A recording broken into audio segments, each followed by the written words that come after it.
What makes Cobra so unique is the atmosphere and the way it's shot. This isn't just another cliche action movie featuring Stallone. Sure, you've got plenty of one-liners like you'd expect, but honestly, you have the right to remain silent.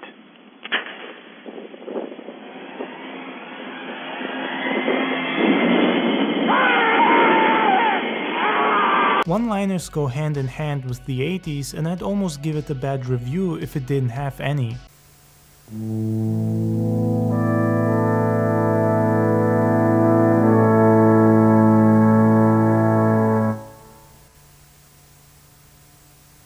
is where the law stops, and I start.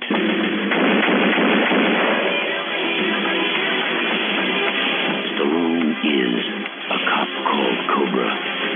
Cobra is dark.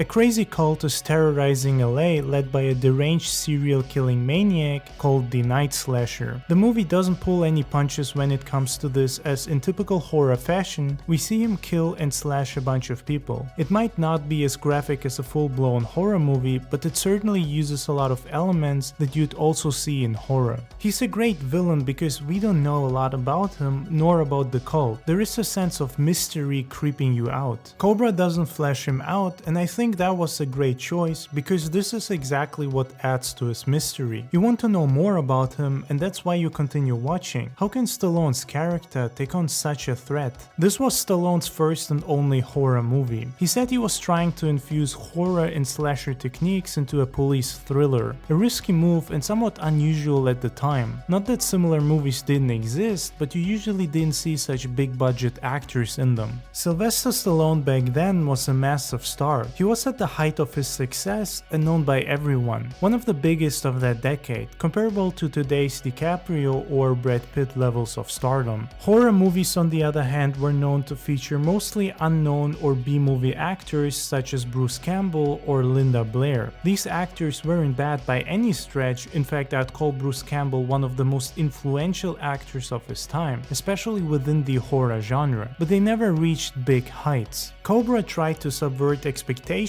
and experiment with genres. Like the movie or not, but it definitely tried to do something fresh and different. The only thing comparable would be the first Terminator movie that also mixed action with horror, but Arnold Schwarzenegger at that time wasn't a massive star. He was still seen as a newcomer, and Terminator didn't have the same budget or media attention as Cobra had.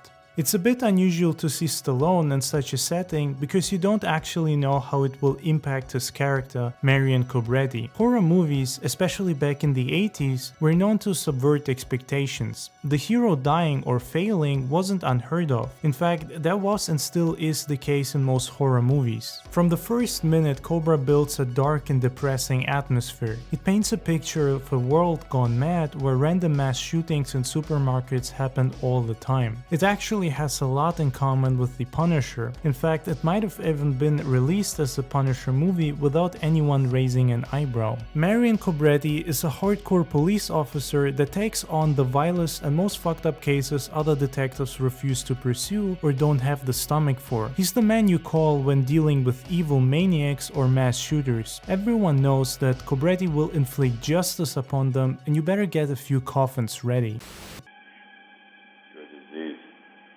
I'm the cure. Die! Drop it! Of course, this sounds exactly like what you'd expect from an 80s action movie, but things aren't that easy. Despite being a badass, he's actually shown to also make mistakes and miscalculations. He's not an emotionless killer machine, as he shows a certain level of well-timed humor and compassion. This movie really shines due to Stallone taking the lead, and I believe that it wouldn't be nearly as fun if he wasn't in it, because the story itself is neither good nor anything special. Don't expect anything deep like a critique or commentary on gun violence or vigilante justice. What makes it so great is the atmosphere it builds, the action and charisma that the actors portray. It's interesting to see a no bullshit guy like Cobretti take on a horror slasher that has no fear. Early on, you're not even sure if he can survive this confrontation, as there's plenty of moments where the Night Slasher has the upper hand. Surprisingly, this dark and extremely violent movie was originally supposed to be the first Beverly Hills Cop. Get the fuck out of here! Now I can not? It's serious because it's very important, space. When Stallone changed the script and removed almost all humor, as well as increased the budget, the studio decided to fire him and hire Eddie Murphy. What you see here in Cobra is actually one of the ideas Stallone originally had for his version of Beverly Hills Cop.